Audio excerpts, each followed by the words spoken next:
அமைச்சர் பொன்முடியின் சமீபத்திய பேச்சு பெண்களை குறிவைத்ததாகும் என விமர்சனம் எழுந்த நிலையில் பல்வேறு எதிர்ப்பு குரல்கள் எழுந்துள்ளன. அதன் தொடர்ச்சியாக இந்து அன்னையர் முன்னணி சார்பில் தமிழகம் முழுவதும் இன்று கண்டன ஆர்ப்பாட்டம் நடத்தப்பட்டது.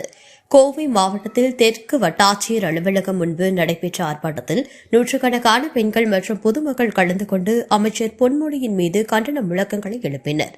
திமுக மற்றும் அமைச்சர் பொன்முடியை கண்டித்த பதாதைகள் ஏந்தப்பட்டதுடன் அவரை அமைச்சர் பதவியிலிருந்து நீக்க வேண்டும் என வலியுறுத்தப்பட்டது. சமீப காலமாக திராவிட முன்னேற்ற கழகத்தினுடைய தலைவர்கள், அமைச்சர்கள் இந்து மதத்தையும் இந்து மதத்து வழிபாட்டு முறையை கொச்சைப்படுத்தி பேசிட்டு வராங்க.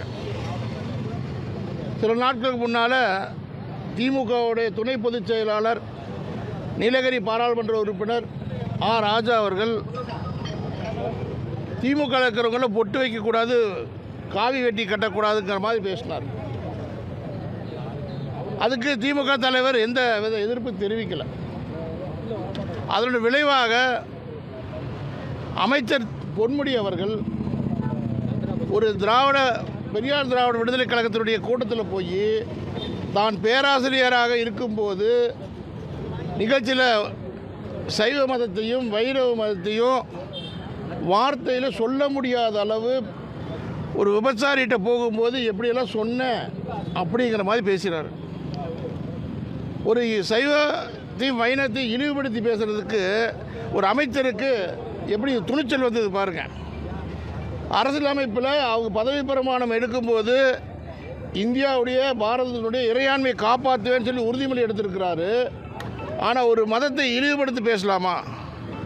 அப்படி பேசினவருக்கு அமைச்சர் பதவி தகுதி இருக்குதா அப்படிங்கிறத நம்முடைய கேள்வி. உடனடியாக நாடு முழுவதும் கொந்தளிப்பு வந்த உடனே அவங்க என்ன பண்ணிட்டாங்க, உடனடியாக அந்த கட்சியினுடைய துணை பொதுச்செயலாளர் பொறுப்பை எடுத்துட்டாங்க. கட்சியில் எடுத்துக்கலாம், சேர்த்துக்கலாம், அது அவங்க விருப்பம். ஆனால் அமைச்சராக இருக்கிறதுக்கு அவருக்கு தகுதி கிடையாதுல்ல. அப்போ அவர் என்ன சொன்னாங்க, உடனடியாக நான் மன்னிப்பு கேட்டுக்கிறேன் அப்படின்னாங்க. அப்போ இந்த மற்ற மதத்தை விமர்சனம் பண்ணாலோ அல்ல யாராவது ஒரு பேசிட்டு மன்னிப்பு கேட்டால் விட்டுருவாங்களா? எத்தனை இடத்துல புகார் கொடுத்துருக்குறோம். பெண்கள் சார்பாக நிறைய இடங்களில் இழிவுபடுத்தி பேசினார், புகார் கொடுத்துருக்குறோம். ஒரு புகார் மேலே எஃப்ஐஆர் போடலையே. அப்போ யார் வேணால் என்ன வேணால் பேசலாமா?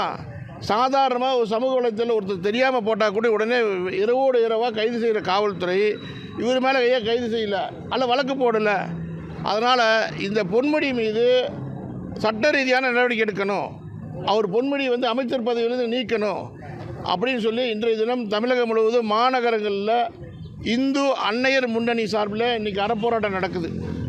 இந்த அறப்போராட்டத்தின் மூலமாக தமிழக அரசு உடனடியாக பொன்முடியை அவர்களை பதவி நீக்க செஞ்சது. அவர் மேலே வழக்கு பதிவு செய்து கைது செய்யணும். பெண்களை இழிவுபடுத்துகிறப்போ இந்த மாதர் சங்கங்களும் அரசியல் கட்சி வேடிக்கை பார்க்குறாங்க. எங்கேயோ நடந்து உத்தரப்பிரதேசம் நடக்கிற பிரச்சனை கொண்டாந்து இங்கே ஊர்வலம் போகிறாங்க, மெழுகுவர்த்தி எடுத்து போகிறாங்க.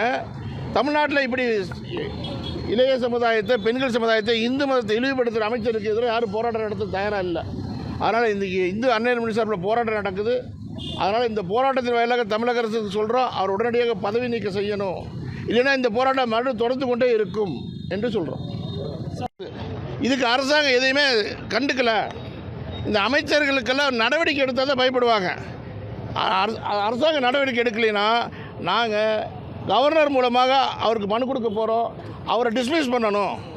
கவர்னருக்கு அந்த அதிகாரம் இருக்குது, இப்படி பேசுகிறதுக்கு அதிகாரம் இல்லை. அதாவது ஒரு அமைச்சராக இருக்கிறவர் பேசலாமா, அதாவது அவர் டிஸ்மிஸ் பண்ணணும்னு சொல்லி கவர்னர் புகார் கொடுக்க போகிறோம். நீதிமன்றத்தில் நாங்கள் வழக்கு தொடுக்க போகிறோம்.